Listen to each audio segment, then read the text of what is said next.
What if I told you that the reason you're not rich isn't because you lack talent, effort, or even opportunity, but because you've been trained to play a game that was never designed for you to win?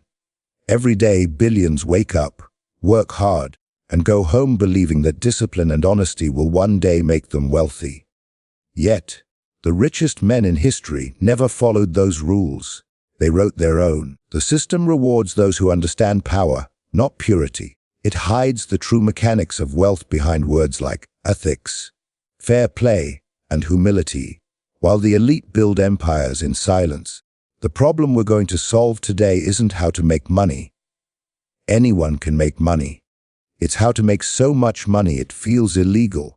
How to rise above the morality traps that keep you obedient. How to use strategy, leverage, and human psychology to turn the world itself into your servant. This isn't for the timid. This is for those ready to rule, not just survive. Power over morality.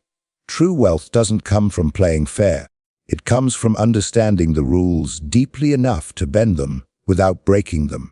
Power over morality is not a callous dismissal of ethics so much as an insistence on clarity about what ethics really are: a set of norms, narratives, and boundaries created by societies to coordinate behavior and distribute trust. For many people, those norms are internalized as absolute truths, immutable lodestars that must govern every decision.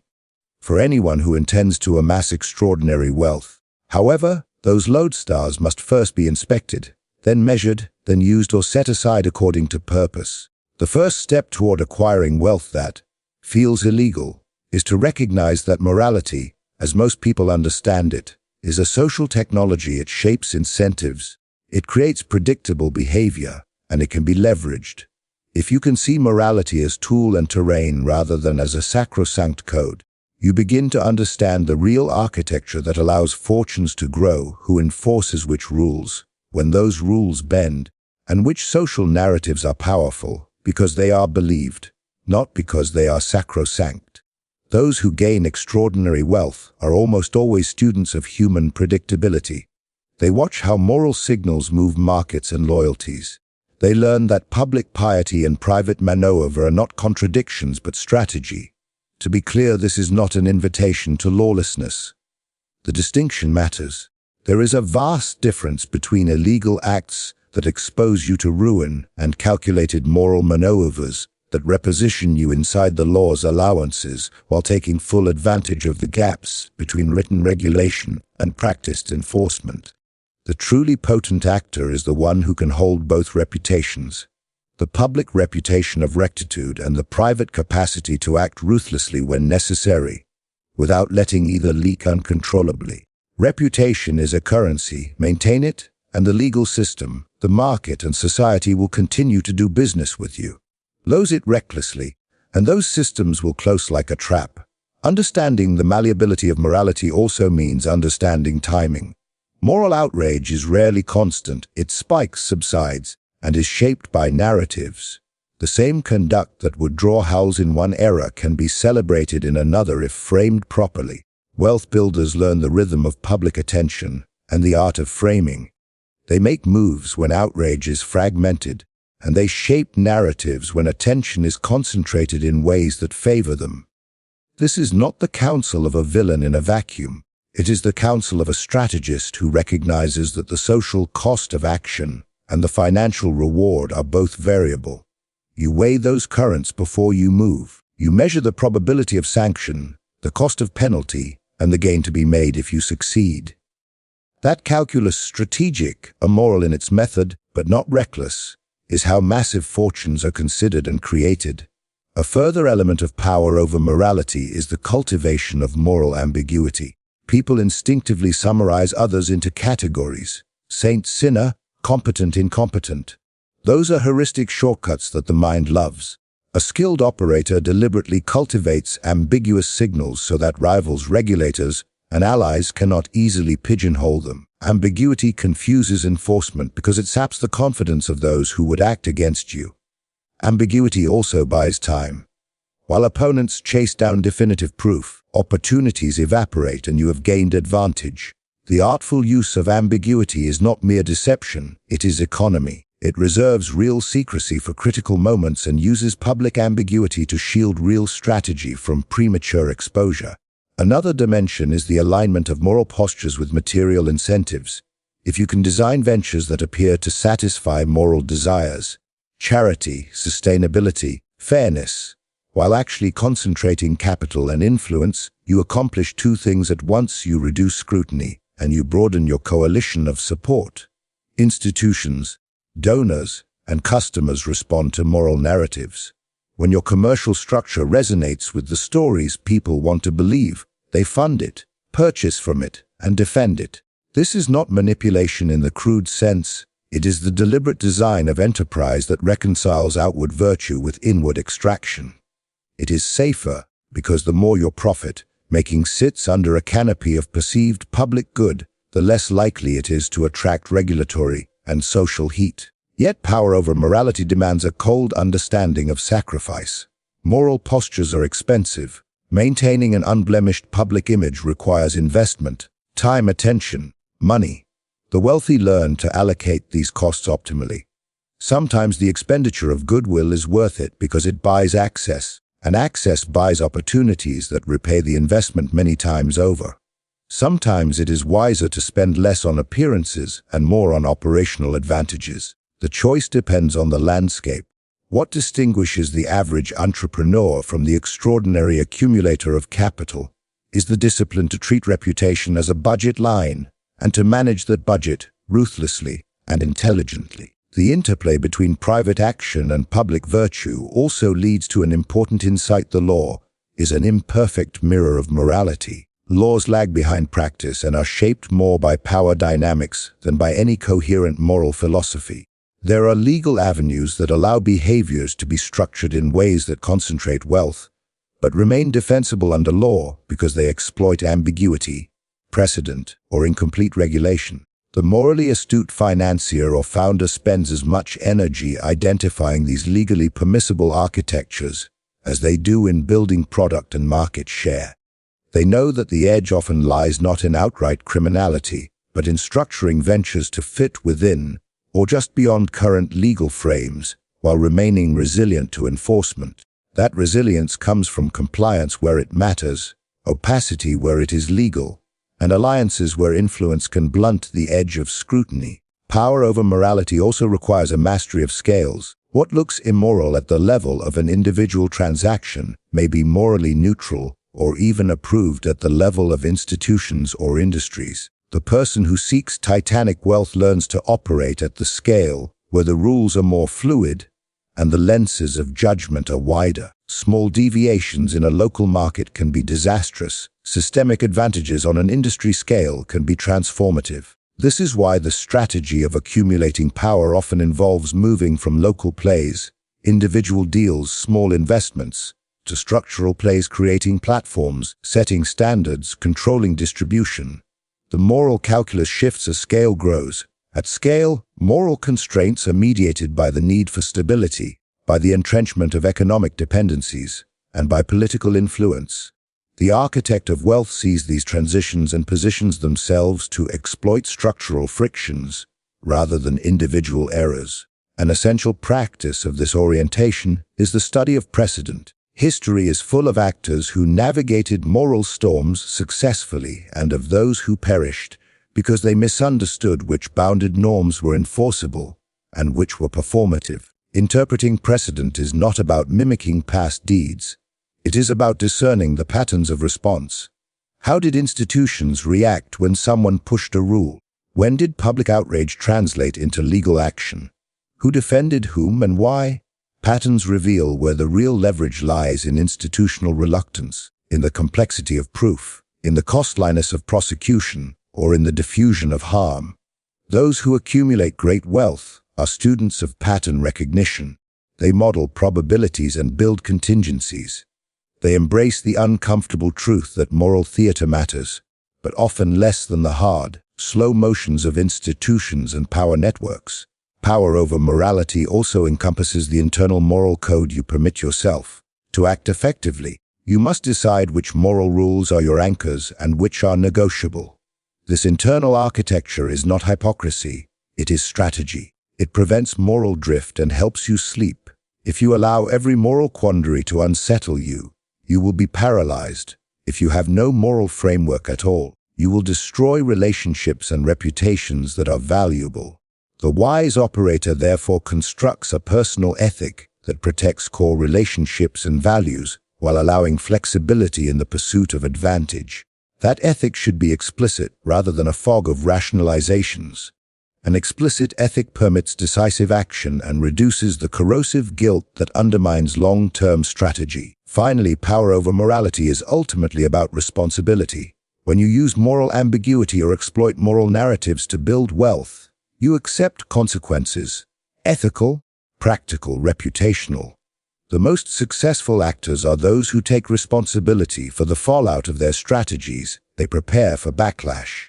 They compensate stakeholders when it serves strategic ends, and they reinvest in stabilizing the order they have altered. That responsibility is not sentimental, it is pragmatic. Power that refuses responsibility is brittle. Power that integrates responsibility can outlast crises and convert resistance into loyalty. The strategist who understands that wealth is durable only when it is embedded in relationships and institutions will wield moral leverage, not as a weapon of reckless gain, but as an instrument of durable advantage. Control perception. Appear noble, honest, and generous, but let those be masks while you calculate advantage in silence. Leverage systems, not swit. The rich don't trade time for money. They build structures that make others work for them, use fear and desire. People are driven by what they crave and what they dread. Wealth comes to those who control both forces. Exploit weakness quietly. Every market, every person, every deal has a weakness. Find it and make it serve you. Discreetly. Secrecy and timing. Reveal nothing before it serves your purpose. Move when others are distracted. Retreat when they stare. Build power, not just profit. Money is a tool, not a goal. Use it to command loyalty, shape outcomes, and stay untouchable. Control perception. Appear noble, honest, and generous. But let those be masks while you calculate advantage in silence. Control over perception is the silent throne upon which real power sits. Wealth, influence, and opportunity do not flow to those who are simply skilled or intelligent. They flow to those who are believed to be worthy of them. The ability to control how others see you, interpret your actions, and respond to your presence is more valuable than any raw resource or talent. The world is not run by those who act most effectively. It is run by those who appear to act most righteously. Those who understand this simple but unsettling truth can shape reality without ever needing to touch it directly. They win by illusion, by timing, by the art of presentation, and by the mastery of narrative. To control perception is to recognize that people rarely respond to facts, they respond to feelings. They form judgments not from logic but from impressions. A person can commit 1,000 small manipulations and still be called virtuous if they make others feel seen, safe, and respected. Conversely, one honest mistake can destroy a reputation if it makes others feel threatened or deceived. The wise strategist therefore invests in appearances as carefully as others invest in assets. You must become the architect of how the world interprets your image. Begin by constructing the outer frame of nobility and generosity. Let your gestures, your tone, and your language signal virtue. Speak as though your motives are transparent. When you give, give publicly. When you help, help visibly.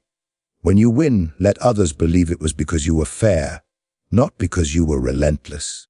People trust what they can see, and what they see most often is what they choose to believe. Appearances become truth through repetition. If you consistently embody the image of integrity, few will question your motives when you act in your own interest. This mask of virtue is not hypocrisy, it is armor. A reputation for fairness deflects scrutiny. A reputation for generosity disarms envy.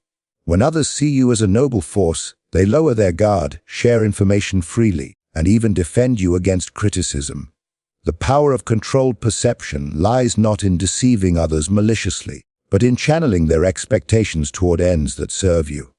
Every empire, every corporation, every dynasty has survived not merely because of its strength, but because it managed to convince others of its legitimacy. The illusion of moral superiority is a currency that buys time, trust, and space to maneuver. Behind the mask, calculation must remain cold. The moment you begin to believe in your own performance, you lose control of it. Self-awareness is the line that separates the manipulator from the deluded. Always remember that your public persona is a crafted fiction designed for utility, not a mirror of your private intentions. You must act, speak, and plan with the detachment of an artist who knows that every stroke of paint serves a purpose on the canvas.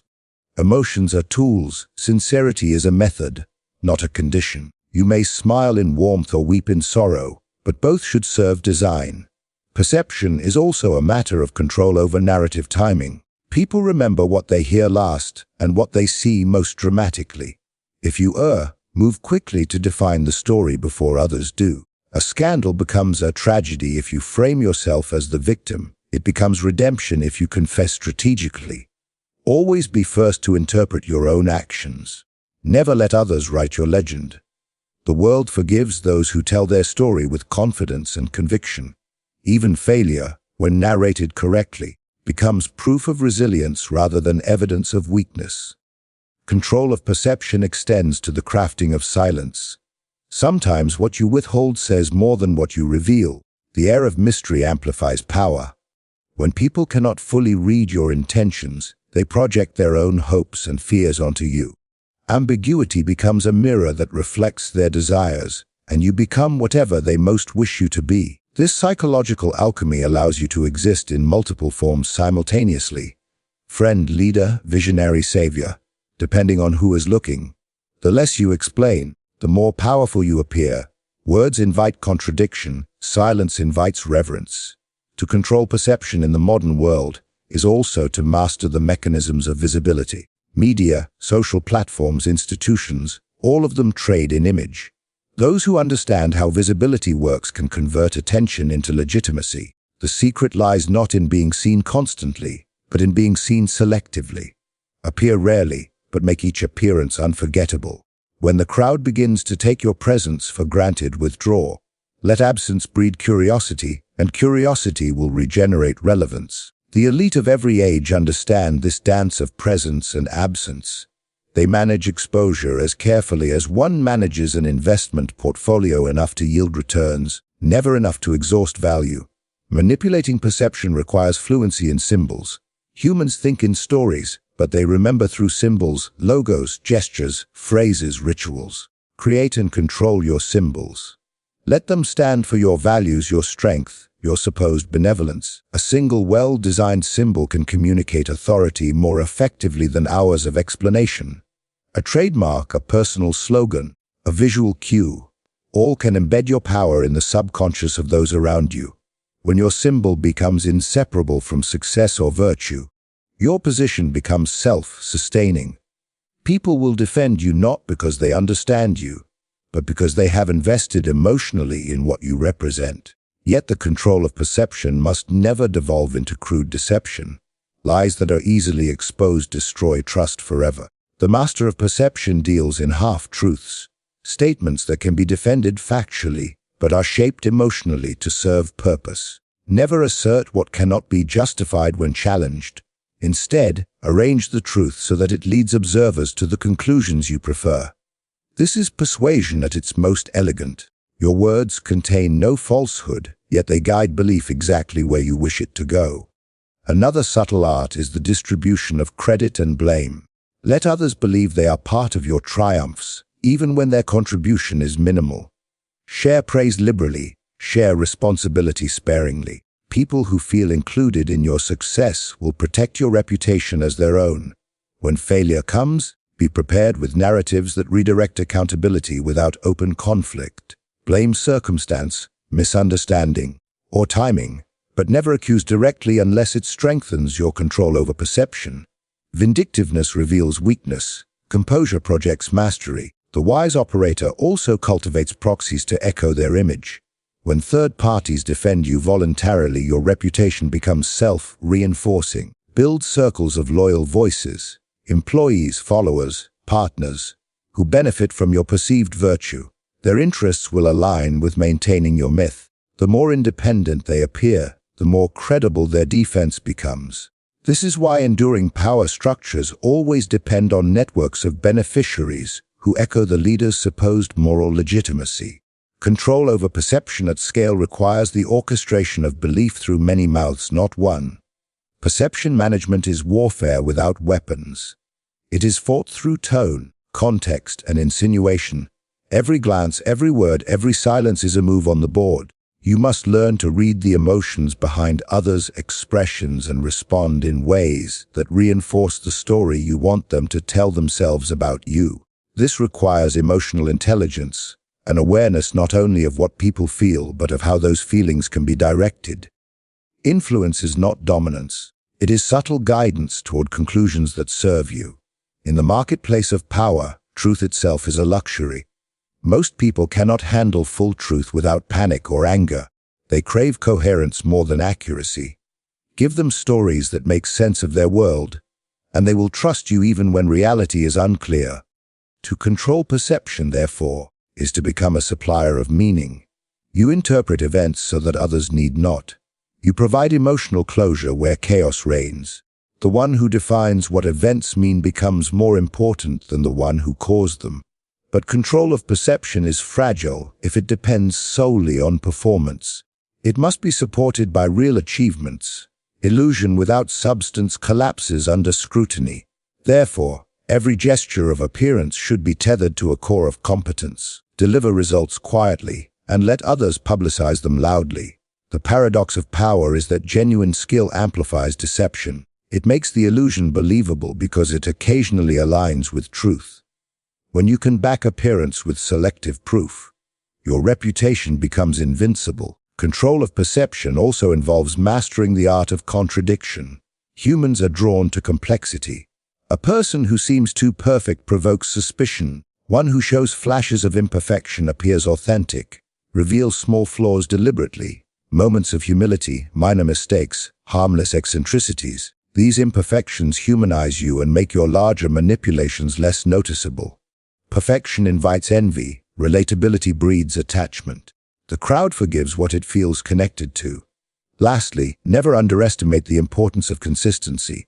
Once you establish an image, maintain it relentlessly. People crave stability in their beliefs. Sudden changes in tone or values confuse them and weaken your control. Even when you evolve strategy, wrap new actions in the language of continuity. Let the world believe you are growing, not shifting. Perception must flow like a story, not like a series of disjointed scenes. The story you tell about yourself must always seem inevitable, as though each success, each decision, each pivot was part of a grand design that only you could foresee. Leverage systems, not sway. The rich don't trade time for money. They build structures that make others work for them. The difference between the wealthy and the struggling is not merely how hard they work, but what their work produces when they are absent. The majority of people have been conditioned to equate effort with reward, to believe that virtue lies in labor and that fatigue is proof of worth. This belief is one of the most effective traps ever devised to keep the powerful secure. When the masses chase wages, the powerful design systems. When the many work for money, the few make money work for them. True wealth is never the product of sweat alone. It is the architecture of leverage, the deliberate creation of mechanisms that multiply your presence, your decisions, and your influence far beyond your personal capacity. A system is a machine that functions even when its creator sleeps. It might be a business, a network, a brand, a platform, a process, or a legal framework. It turns 1 unit of your energy into 100 units of return. The individual who learns to design such machines steps outside the tyranny of time. Hours cease to limit earnings. The human body and its fatigue are no longer the bottleneck. The wealthy do not reject work. They reject dependency on their own labor. Their effort in the beginning is intense and strategic, aimed at building a structure that can sustain itself, reproduce value, and expand without their direct supervision. The first step toward leverage is to change perception about ownership. The poor own objects, the rich own systems. A car, a house, or a piece of jewelry may give comfort or status, but they demand maintenance and depreciation. A system, on the other hand, produces ongoing output, cash flow, data, influence, without demanding constant input. The art of building wealth lies in turning every asset into a system. A single property becomes an empire through management structures. A skill becomes a franchise through replication. A single idea becomes a movement through distribution. Every system begins as a thought experiment. How can this function continue to generate value without me? Systems multiply through delegation, but delegation without structure is chaos. Most people attempt to scale by hiring more hands, believing that more people equal more productivity. This is an illusion. Without a framework that channels human energy efficiently, you merely multiply confusion. The strategist begins by designing processes so precise that others can execute them predictably. Each step is documented, each role defined, each contingency mapped. Only then do you assign people to positions. The result is that every worker becomes a cog in an engine that runs smoothly without constant intervention. When delegation is done through systemization, not emotion, human variability becomes manageable and performance becomes predictable. The second layer of leverage is automation. Technology is the silent servant of modern wealth. Code does not demand salaries, sleep, or praise. Machines do not form unions, question motives, or gossip about leadership. To those who understand systems, technology is the ultimate multiplier. The wealthy use automation not only to reduce cost, but to standardize performance. Every repetitive decision, every recurring process, every measurable output becomes an opportunity for automation. When others see technology as convenience, the wealthy see it as liberation from the limits of time, geography, and attention. The third form of leverage is capital itself. Money, when idle, is a prisoner. When invested strategically, it becomes a workforce of infinite endurance. Each dollar can be trained to reproduce itself. The key is to deploy capital not emotionally but systemically. The wealthy avoid chasing fads. They seek structures where capital can flow and multiply with minimal oversight. They invest in assets that produce predictable cash flow, in ventures where ownership confers control, and in markets where timing can be dictated rather than obeyed. The goal is to turn money into a loyal servant that works continuously and silently, compounding while its master sleeps.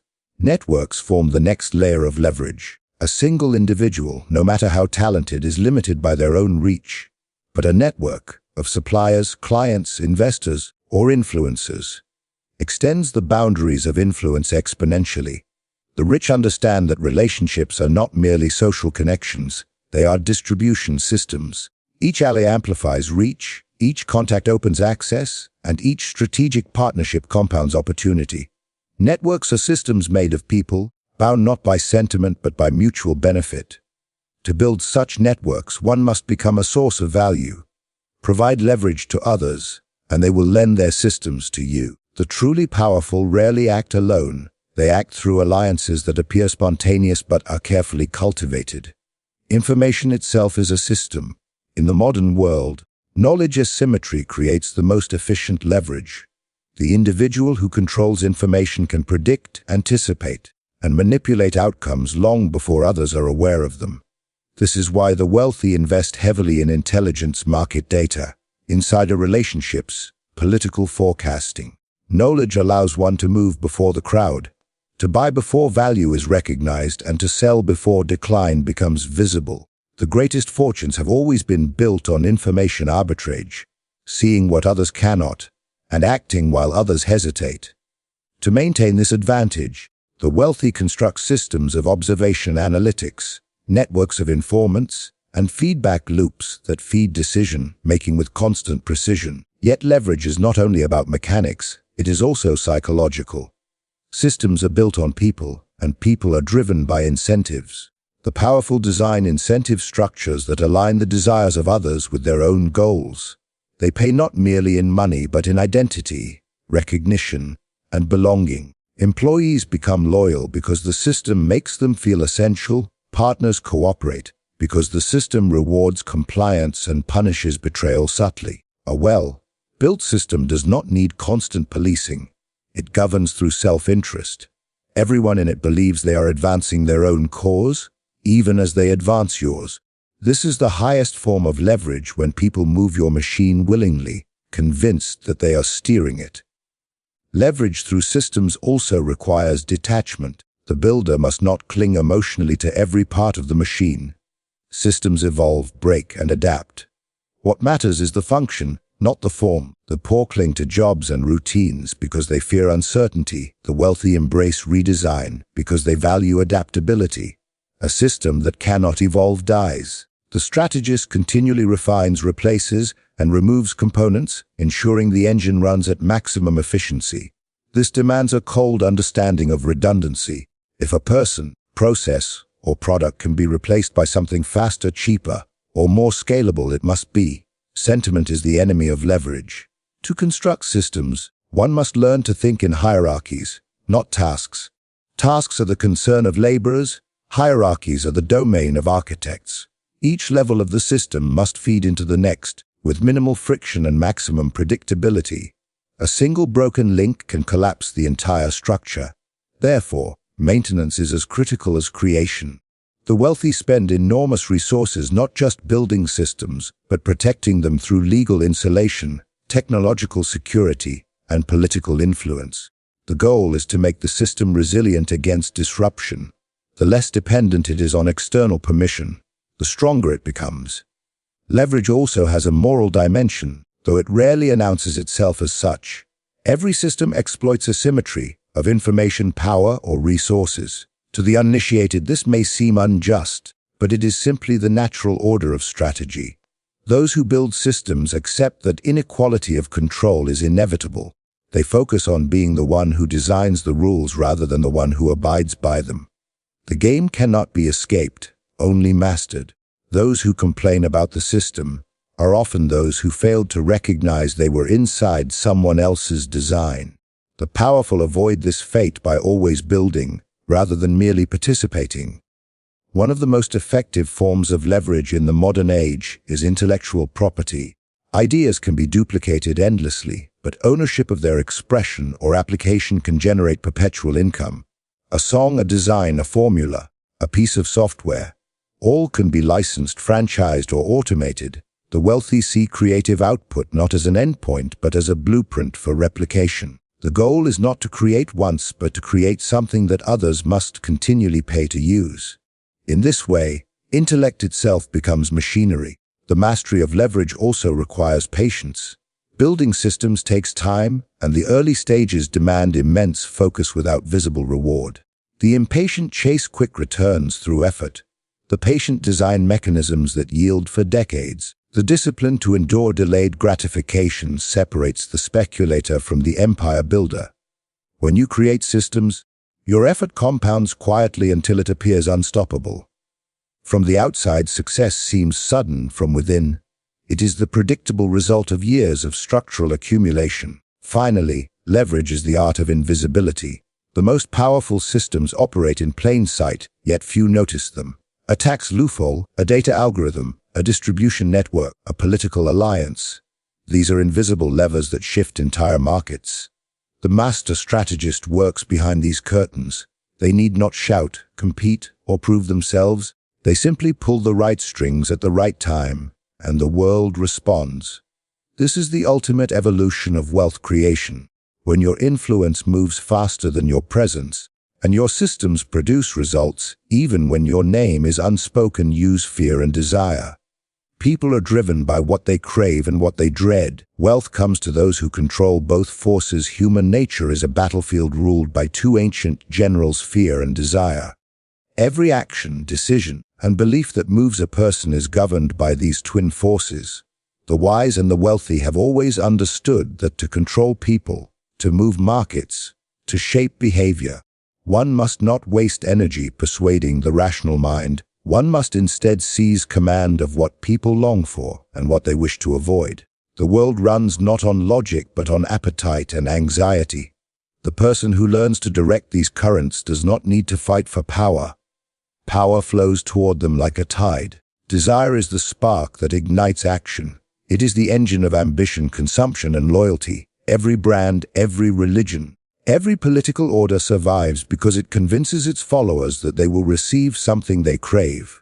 Happiness, love, status, safety, transcendence. The strategist studies this craving like a sculptor studies marble.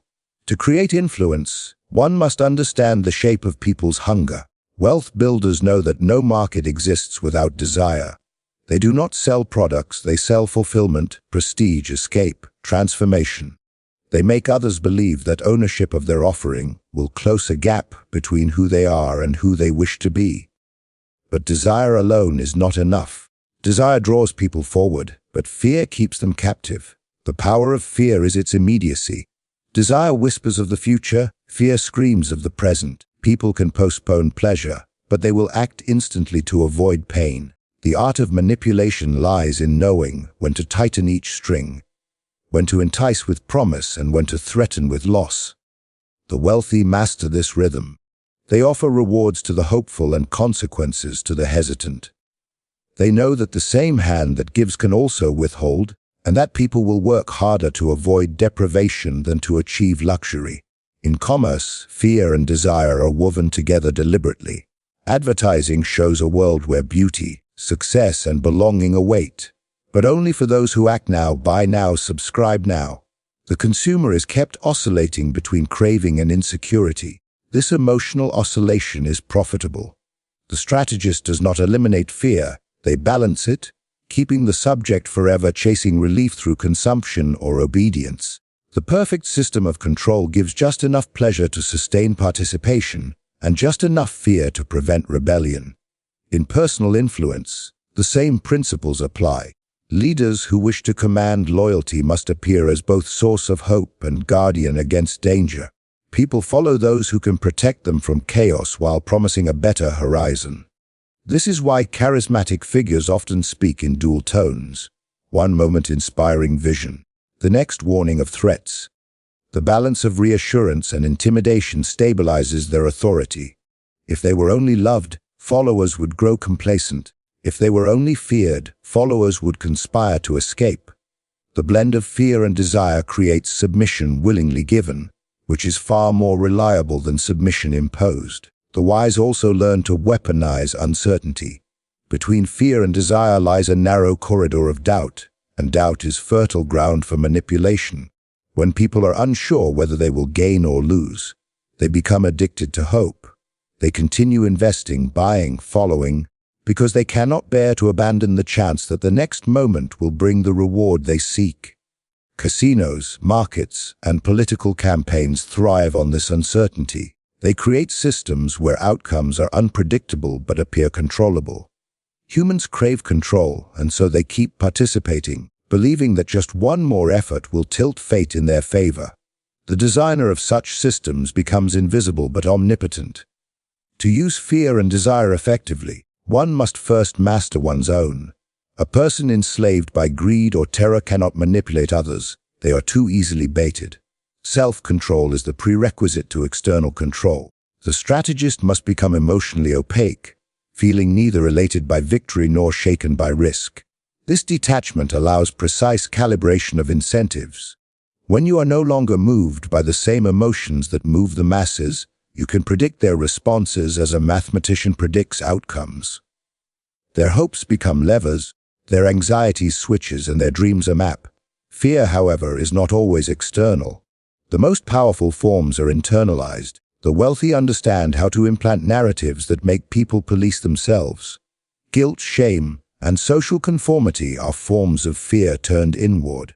When people believe that certain actions will make them outcasts, they will discipline themselves without being told. Institutions, religions, and corporations thrive by cultivating these moral fears. They attach virtue to obedience and sin to rebellion. The result is a population that works diligently within invisible boundaries, proud of its servitude. Those who design such narratives can extract loyalty without enforcement and profit without resistance. Desire, too, can be sculpted from nothing. Humans rarely know what they truly want until someone tells them. The wealthy do not wait for markets to emerge. They create them by defining new cravings. Every innovation, Every trend, every cultural shift begins as an artificial desire injected into the collective imagination. Once the public believes that owning, experiencing, or achieving something will elevate their identity, demand materializes spontaneously. The creator of that belief becomes the gatekeeper to fulfillment. The secret is not to offer what people need, but what they fantasize about. Needs are finite, fantasies are endless. The interplay between fear and desire can also be seen in negotiation. Those who wish to win deals must understand that logic rarely prevails. The opponent must be made to feel that agreement will bring gain and refusal will bring loss.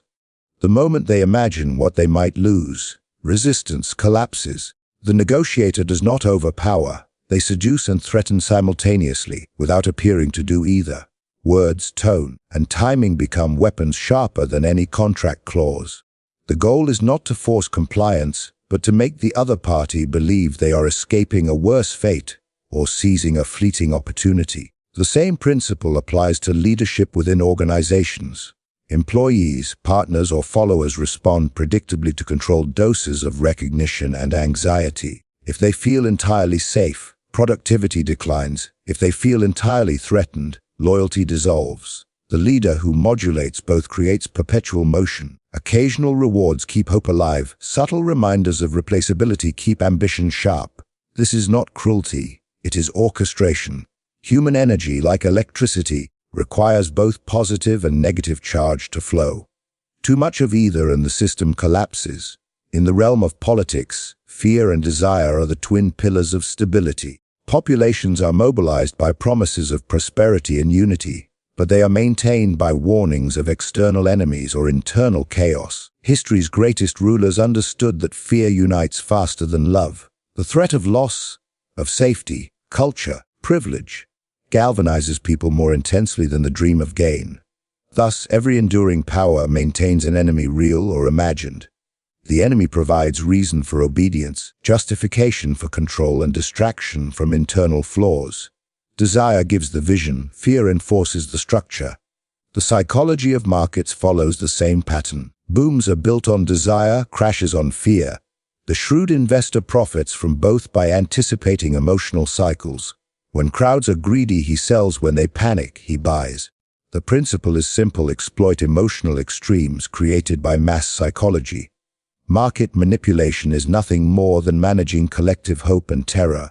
Those who can do so without revealing their hand can extract wealth from chaos itself. Fear and desire also determine perception of value. Something becomes valuable not because of its intrinsic worth, but because people believe it will satisfy a craving or prevent a loss. Scarcity, exclusivity, and urgency all play on this principle. Limit availability and desire spikes. Suggest impending disappearance and fear compels purchase. The object itself may be trivial, but its emotional charge makes it priceless. The strategist knows that perception of risk and reward can be engineered at will. The ultimate mastery of fear and desire lies in creating dependence.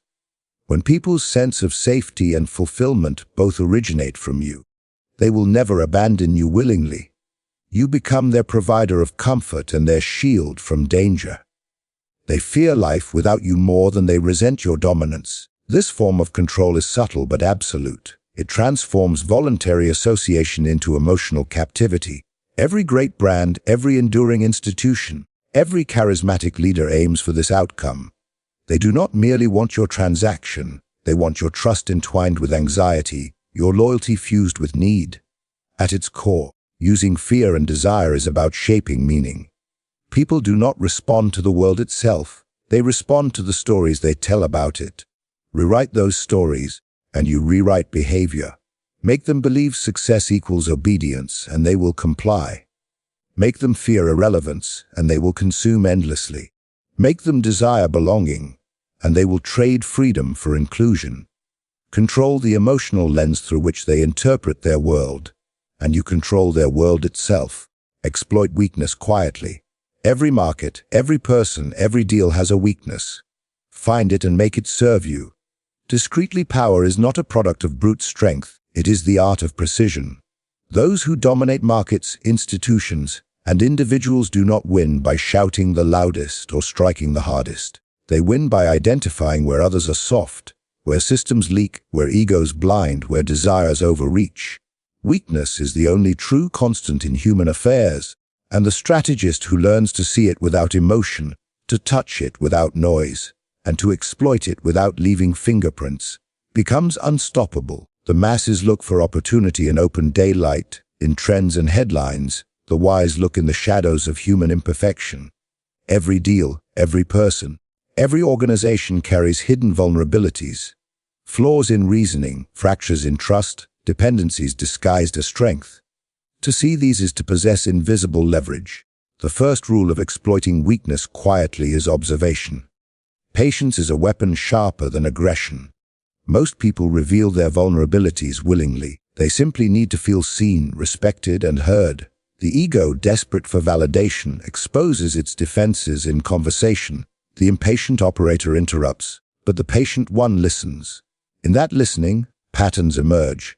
The hint of insecurity, the confession of fear, the repetition of certain phrases that betray obsession or doubt.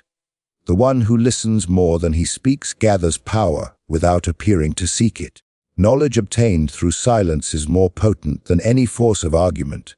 Every market, like every human being, has a rhythm, moments of confidence and moments of fragility. The wise strategist studies these cycles without becoming part of them. When others are greedy, he measures risk. When they are fearful, he measures opportunity. Weakness in markets is born not of economics but of emotion, panic, overconfidence, herd mentality. Those who act on emotion become predictable, and predictability is the foundation of exploitation. To exploit a market quietly, one must learn to move in the opposite direction of noise. When the crowd runs toward light, walk toward darkness. When they flee in terror, stand still and watch. The key is to remain invisible until the moment of execution. Exploiting weakness does not mean humiliating others or destroying them. It means converting fragility into advantage. The skilled operator can turn a rival's arrogance into an opening, a competitor's greed into leverage, an opponent's pride into blindness. Pride is the most reliable weakness of all because it masquerades as strength. When someone needs to be seen as powerful, they can be led with flattery. When they crave validation, they can be guided toward actions that serve your ends while believing they serve their own. The art lies in giving them just enough recognition to keep them moving, never enough to make them self-aware. The best manipulation is one that allows the other party to believe they are in control. Systems, too, contain weaknesses that can be exploited quietly. Bureaucracies depend on predictability. Rules create blind spots. The wealthy and powerful exploit these blind spots not through rebellion but through mastery of the rulebook. They study the laws until they understand where enforcement fails, where definitions blur, and where accountability diffuses. They step precisely within the gray zones others fear to approach. Those who condemn them for immorality misunderstand the game. The system rewards those who understand its loopholes better than those who obey it blindly. The difference between a law-abiding citizen and a magnate often lies not in ethics, but in literacy. The ability to read the invisible text between regulations. Exploiting weakness quietly also requires an understanding of timing. A flaw that is obvious to you may not yet be exploitable. The environment must be ripe. Striking too soon reveals intention. Striking too late wastes opportunity. The art lies in waiting until the weakness becomes tension, when it strains the target's stability but has not yet drawn public attention. Then, with one subtle move, a word, a withdrawal, an offer, the entire structure shifts in your favor. The hunter who moves too early frightens the prey. The one who moves too late finds only dust. Timing is patience refined into precision. In negotiation, identifying weakness is equivalent to seeing the opponent's cards. Most people negotiate from ego, defending their position rather than observing the others. They argue points rather than watching body language, tone, hesitation, a trembling voice, a quick breath, a sudden eagerness to agree. These betray pressure points. Once discovered, such weaknesses must be handled delicately. If pressed too obviously, the other party may withdraw or retaliate. The wise negotiator does not exploit openly. He constructs conditions that make the other party's weakness work for him naturally.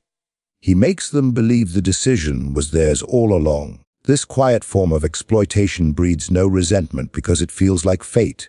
Exploiting weakness quietly also applies to alliances. Every ally has an interest, and that interest is their vulnerability. People enter partnerships not out of loyalty but out of need.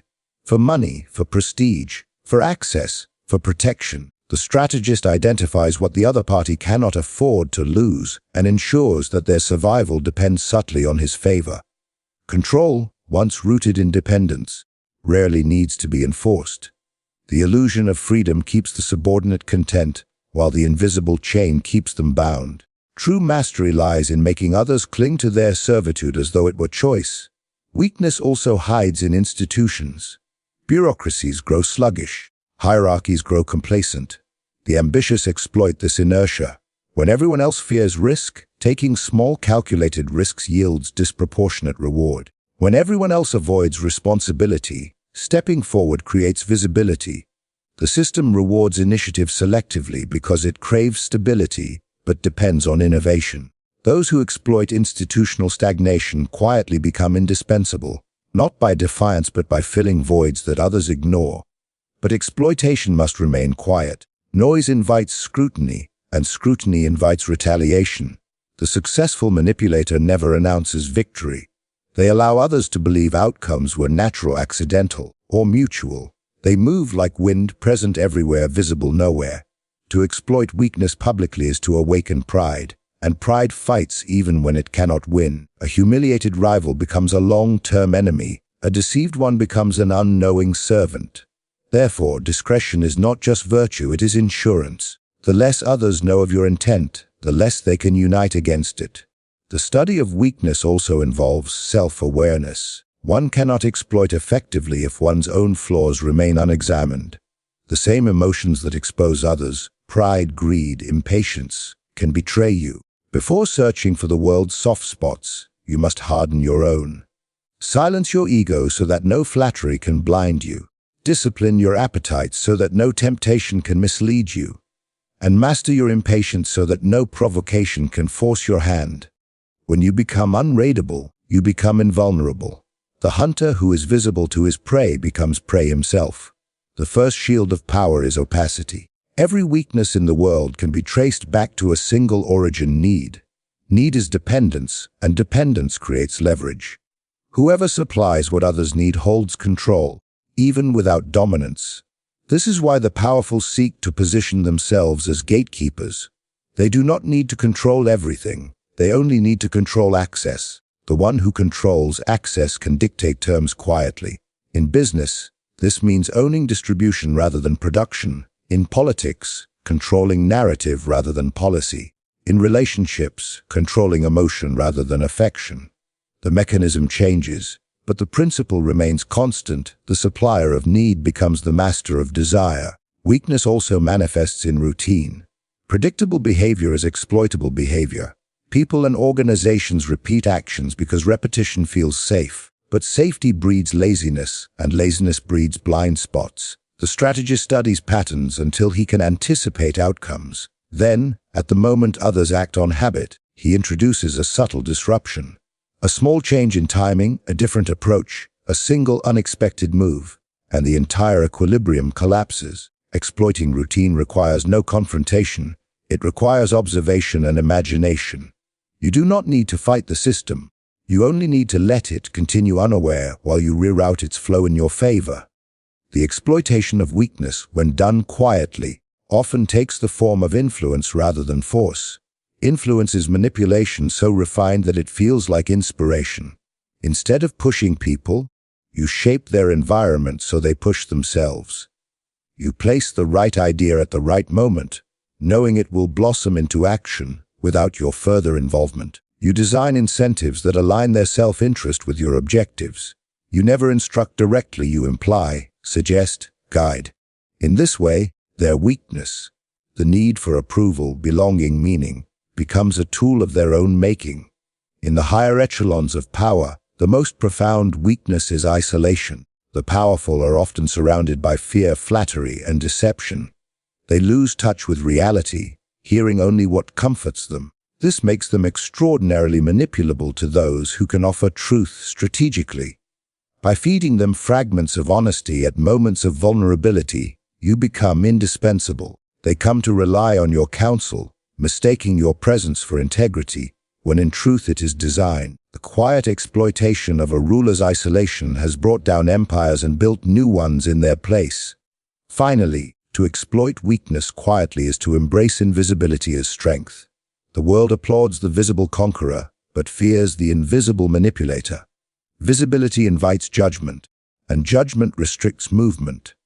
Power that can be seen must constantly defend itself. Power that hides beneath layers of politeness and virtue can operate indefinitely.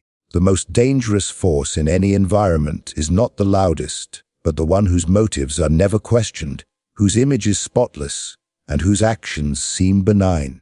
To exploit weakness quietly, you must master the performance of harmlessness while conducting warfare beneath the surface. Secrecy and timing. Reveal nothing before it serves your purpose. Move when others are distracted. Retreat when they stare. Secrecy and timing are the twin instruments of power that distinguish the strategist from the dreamer. Power, like wealth, grows in silence. Those who speak too soon, who reveal their plans before they mature, trade substance for applause. They mistake visibility for victory. But true control is never announced. It is exercised in quiet precision, in the moments between perception and reaction. Every empire, every fortune, every enduring influence has been built upon the discipline of concealment and the mastery of when to act. To understand secrecy and timing is to understand that the world rewards not those who move first, but those who move last, at the exact moment when every other player has revealed their hand. Secrecy is not mere silence, it is a strategy of survival. In a world where envy is constant and competition omnipresent, to expose one's intentions is to invite sabotage. The moment you reveal your plans, others begin to interfere, some through opposition, others through imitation. They will steal your ideas, distort your motives, or build countermeasures before your move has matured. The wise understand that knowledge, once shared, loses its potency. Power leaks through conversation, through the need to be understood or admired. Therefore, those who wish to rule their own destinies must cultivate a cold indifference to recognition. They must act as shadows, visible only through results, never through motion. To remain secret is not to remain idle. It is to act under a cloak of misdirection. The most effective operators are those who appear ordinary, distracted, or even uncertain while quietly constructing their advantage. They use decoys, projects that seem important but mean little, words that seem honest but mislead, gestures that seem revealing but conceal. In this way, they occupy attention elsewhere while their true work unfolds unseen. The art of deception lies not in lying directly, but in feeding the truth selectively, showing just enough to shape perception, never enough to expose purpose. Timing, on the other hand, transforms secrecy into impact.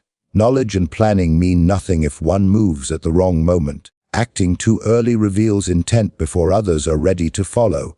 Acting too late allows the opportunity to decay. Timing is not about speed, but about rhythm.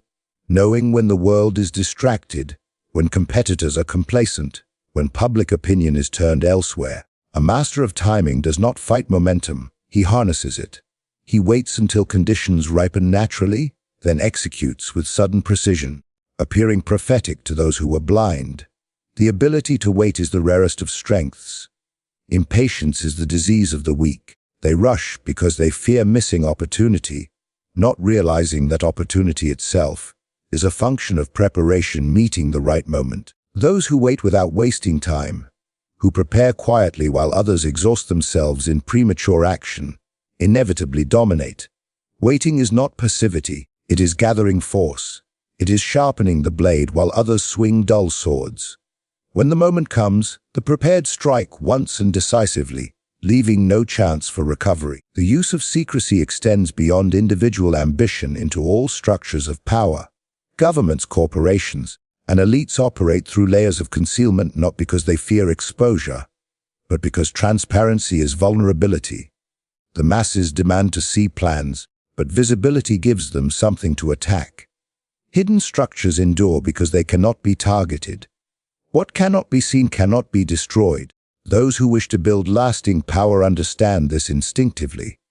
They construct systems that reveal only the surface, while the true mechanisms of control lie several levels beneath. To control perception is to control reality, and secrecy is the architect of perception. In the pursuit of wealth, secrecy protects both idea and leverage. Every profitable scheme depends on asymmetry, knowing something others do not, or acting in ways others cannot predict. The trader who reveals his strategy destroys its advantage. The investor who advertises his move drives prices against himself. Therefore, those who build fortune speak vaguely, disguise intent, and often feign ignorance. They let rumor and speculation do their work while maintaining perfect silence. The richest individuals are not those who announce their ambitions, but those who move silently, controlling flows of capital, while the crowd chases trends. Timing also determines the fate of enterprises and individuals alike. A brilliant plan executed prematurely is indistinguishable from failure. The strategist studies not only opportunity but readiness. The readiness of markets, of people, of institutions. He waits until the structure is weak, until attention is elsewhere, until the ground has softened under the weight of complacency. Then he moves swiftly, before anyone realizes what has occurred. The suddenness of his action gives the illusion of inevitability. Those who witness it call it luck. Those who understand it know it is calculation. Secrecy in personal conduct is equally powerful. The less people know of your motives, the less they can manipulate you. When you reveal what you value, others use it against you. When you disclose your fears, they exploit them. Therefore, the wise speak ambiguously, revealing just enough emotion to appear human, just enough opinion to seem sincere. Their words are tools, not confessions. They train themselves to speak without exposing thought, to engage without attachment. The fewer people who can predict your actions, the fewer who can control them. The world's manipulators thrive on predictability. Secrecy robs them of ammunition. Timing in relationships, business, political, or personal, determines influence. The powerful never reveal interest immediately. They allow others to reveal first. They delay agreement until the other party grows restless, then concede just enough to seem generous. They know that people value what they must wait for. By withholding attention or reward, they create scarcity, and scarcity breeds desire. The moment others begin to chase, control has shifted. Patience in engagement is more effective than persuasion. One who moves first loses initiative. One who lets others commit first controls the field. Secrecy also serves as a psychological weapon. Mystery provokes curiosity, and curiosity binds attention. When people cannot read you, they fill the silence with imagination. Some will project fear, others admiration, but all will remain focused on you. Their energy is consumed by speculation, while you conserve yours in stillness.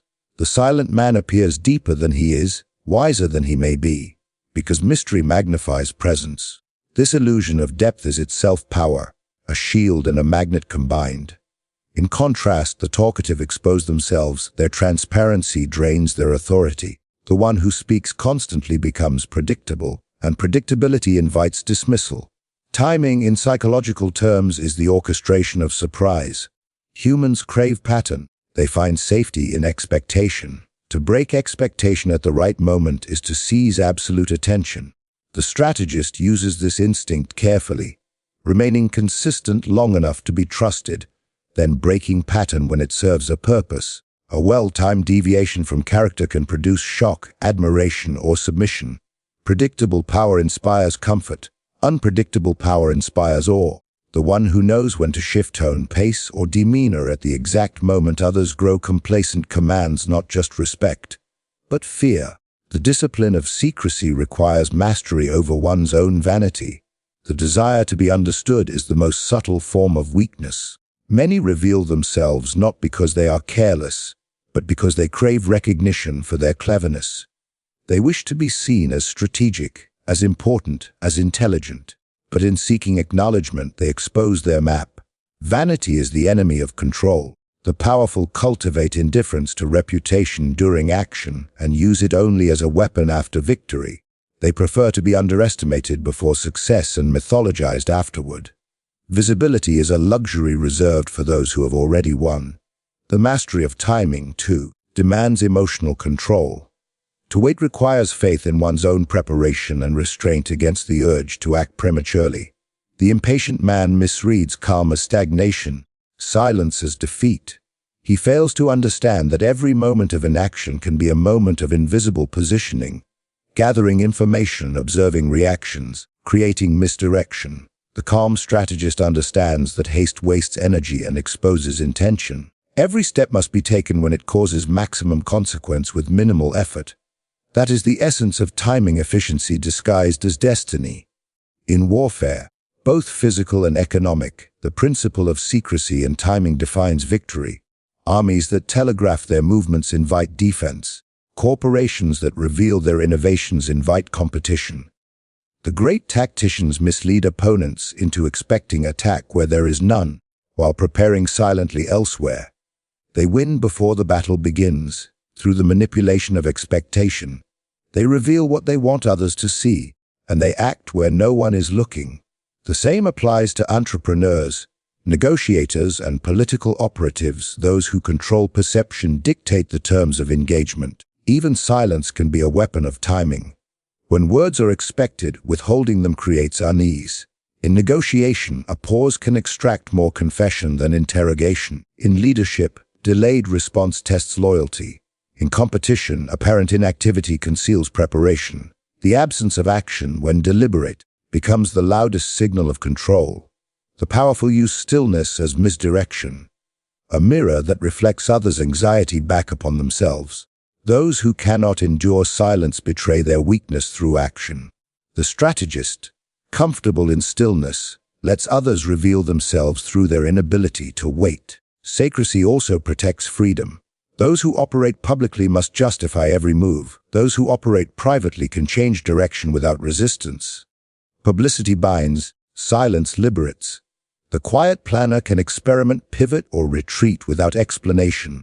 They are not imprisoned by consistency because no one knows their plan. This flexibility is the true reward of secrecy, the ability to adapt faster than those entangled in appearances. Freedom of motion belongs to those unseen. Timing's ultimate expression is the moment of revelation. Every plan, no matter how hidden, must eventually emerge. The art lies in unveiling it at the precise instant, when its success appears effortless. When resistance is impossible, and admiration inevitable, the reveal should feel like fate, not labor. The world must believe that it happened naturally, not through design. This illusion preserves power and conceals the machinery behind it. Those who can synchronize secrecy and timing in perfect harmony command not just events, but narratives. Control the narrative. Truth matters less than perception. Whoever defines the story defines the world. The world is not governed by truth. It is governed by belief. Facts exist, but they are powerless until someone arranges them into a story. Every empire, ideology, brand, and individual with influence has mastered one thing above all: the ability to control the narrative. The narrative is the invisible architecture of perception, the script through which people interpret reality. Whoever shapes that script does not merely influence events, they determine meaning itself. The truth may whisper, but the story shouts, and the world listens to the louder voice. To control the narrative is to weaponize perception. The masses do not experience the world directly. They experience it through symbols, headlines, and the interpretations of others. Their understanding is filtered, simplified, dramatized. A man's success, a nation's war, a company's failure. None of these exist in the collective mind until they are narrated. Control over this process transforms weakness into virtue and failure into legend. It allows one to rewrite losses as noble sacrifices, betrayals as strategic pivots, cruelty as necessity. Truth may constrain, but perception liberates. The wise understand that it is better to be believed right than to be right unseen. Power begins where perception is molded. The storyteller commands armies without soldiers, wealth without capital, and loyalty without coercion. Words, when arranged with precision, build entire civilizations or destroy them. The powerful do not argue with facts, they drown them in narrative. They repeat their version until it becomes memory, and memory becomes reality. Once people internalize a story, they will defend it as though it were their own thought. They will fight, pay vote, and even die for an illusion if it flatters their identity. The narrative is not persuasion, it is possession. Control of narrative begins with framing. The same event can be tragedy or triumph depending on how it is introduced. Framing determines emotion, and emotion determines judgment. To dominate discourse, one must define the context before anyone else does. Whoever frames first owns interpretation. The wise never react to accusations or facts directly, they redefine the question. They understand that argument is a trap. It acknowledges the opponent's terms. Reframing is conquest without conflict. When attacked, they shift attention, invoking higher principles or alternate villains. The public, overwhelmed by competing stories, clings to the one that feels simplest and most confident. Certainty, not evidence, wins allegiance. In commerce, narrative is the soul of value. A product's worth lies not in its function, but in the story surrounding it. The promise of lifestyle identity or transformation it offers. Luxury brands sell myth disguised as material. Investors buy vision more than numbers. A company's stock rises not when it performs, but when its narrative convinces the world that performance is inevitable. Those who can craft stories of inevitability attract wealth effortlessly. They do not sell goods, they sell futures. And because people buy belief before they buy anything else, controlling the narrative is the highest currency of business. In politics, the narrative is both shield and sword. Leaders survive not by being flawless but by defining their flaws before others do. They confess selectively, dramatize their struggles, and transform moral weakness into emotional connection. The masses forgive sins that fit a compelling story but punish virtues that do not. The art of governance is therefore the art of storytelling. A ruler who loses control of the narrative loses control of legitimacy. Revolutions do not begin when people suffer, they begin when the story of suffering becomes persuasive. To suppress rebellion, one must not silence discontent, one must rewrite it. On a personal level, controlling the narrative means dictating how others perceive your power, your intentions, and your inevitability. Reputation is a narrative others tell about you. If you do not author it, they will.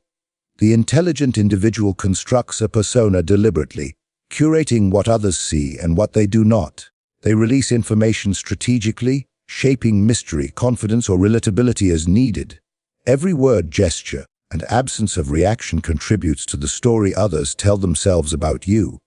Power lies not in constant explanation, but in consistency of image. The moment you appear to contradict your own myth, your influence fractures.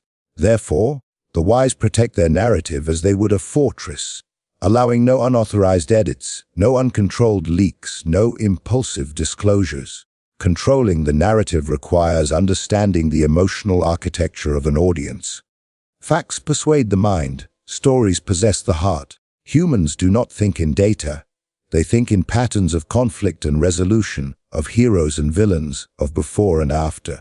The effective manipulator constructs narratives that mirror these primal structures. They position themselves as the savior or the guide, their rivals as obstacles, and their goals as destiny. Even when manipulating, they offer meaning. People will forgive manipulation if it gives their life coherence. The strategist, therefore, becomes both storyteller and priest, shaping not just belief but purpose. Silence, too, plays a role in narrative control. What is not said often speaks louder than what is. A well-timed pause, an ambiguous gesture, an unanswered accusation. These create vacuum, and vacuum draws speculation. The skilled manipulator understands that absence is an invitation for others to fill in the blanks with their own assumptions, which often serve his purpose better than truth ever could. When people invent their own reasons for your silence, they become co-authors of your myth. The less you explain, the more they imagine, the more they imagine, the more they believe. Narrative also thrives on repetition. A lie repeated with confidence becomes truth through familiarity. Human cognition mistakes frequency for validity. The world's most powerful institutions, religious, political, rely on ritualized repetition to sustain authority. Slogans, symbols, and slogans again. Repetition is hypnosis disguised as communication. The wise use it not only to persuade others, but to fortify their own legend. When you repeat your story long enough, even you begin to believe it. And belief, when performed with conviction, is contagious. But control of the narrative is not simply about creating illusion. It is about anticipating counter-narratives. Every story generates opposition. The strategist expects this and plants contradictions preemptively. They create multiple versions of themselves, each believable to a different audience. To the idealists, they appear visionary. To the pragmatists, efficient. To the skeptics, cynical yet capable. Each group sees what it needs to believe.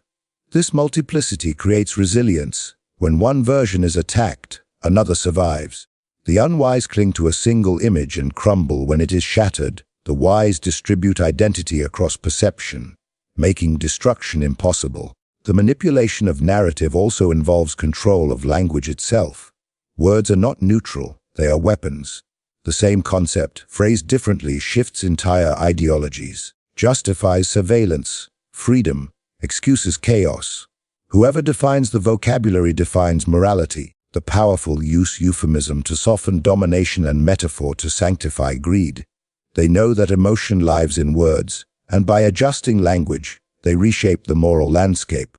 The masses argue over content, the strategist controls diction. It is not what is said that matters, but what words are available to say it. In modern times, attention has become the battlefield of narrative. The crowd no longer reads deeply, it scrolls, reacts, and forgets. In this environment, controlling the story means controlling the tempo of outrage and distraction. The wise orchestrate scandals to cover weakness, release partial truths to test reactions, and flood the discourse with noise when silence would expose them. When everyone is shouting, no one is listening. The manipulator thrives in chaos, for chaos obscures authorship. In a storm of information, the quiet hand that guides direction remains unseen. Control of the narrative also means control of history. Memory is not archive, it is editing. Every era rewrites the past to justify its present. Those who understand this do not fight to preserve truth. They fight to curate it. They erase inconvenient details, magnify flattering ones, and claim the authority of hindsight. The victors, real or imagined, define morality after the fact. To control history is to preempt justice. The same principle applies in personal reinvention. People rarely remember what happened, only what they were told to remember. The master of narrative reshapes both reputation and legacy through selective storytelling. At the core of narrative control lies confidence, not the absence of doubt, but the refusal to display it. The public trusts conviction because it substitutes for clarity. When you appear certain, they assume you must know something they do not. This illusion of certainty is the foundation of authority. Therefore, the manipulator never hesitates publicly, even when uncertain privately. They project inevitability, and the world aligns itself accordingly. People crave leaders who simplify chaos into story. They would rather follow the wrong narrative confidently delivered than the right one timidly expressed. In times of crisis, narrative becomes the sole refuge of power. Facts multiply uncontrollably, interpretations clash, and people seek coherence. The one who can impose order through storytelling becomes savior, regardless of merit. Fear makes the crowd malleable, and meaning becomes their sedative. The true ruler, therefore, does not merely calm panic, he narrates it. He gives it a beginning, a middle, and an end, with himself conveniently placed at the resolution. Once the story takes hold, no amount of contradiction can dissolve it, because the people do not want truth. They want closure. Control of the narrative, then, is control of the invisible empire. It is the power to dictate not only what people think, but what they think about. It allows one to shift morality, manipulate memory, and rewrite destiny. The wise understand that in the hierarchy of influence, truth sits beneath story, and story sits beneath authority. He who tells the story does not merely describe the world. He remakes it in his image. In the end, the pursuit of power, wealth, And influence is not reserved for the chosen few. It is a game anyone can learn, but only the silent and strategic ever master. You've now glimpsed the principles that move nations, build empires, and create fortunes that seem almost unnatural. Those who understand these laws don't stumble into success. They engineer it. They move unseen, speak only when it serves them, and shape the world not through force, but through narrative, patience, and design. The question is, will you remain among those who react, or will you become one of those who direct? The path to extraordinary power isn't paved with luck or morality, it's paved with mastery. Mastery of timing, perception, and human nature itself. The world is not waiting for fairness. It is waiting for those bold enough to take control of the script. And the moment you decide to rewrite your own story, you've already stepped onto the side of those who win. If this story opened your eyes to the hidden architecture of power, then don't let it end here. Subscribe now to uncover the next chapter, deeper truths, sharper strategies, and the timeless lessons of those who ruled quietly while others shouted loudly. Each story reveals another layer of the unseen mechanics that shape wealth and dominance. You've just scratched the surface. What comes next will change how you see every decision, every leader, every opportunity. Stay sharp, stay invisible, and join the circle that knows how power really works, before the world even realizes it's being played.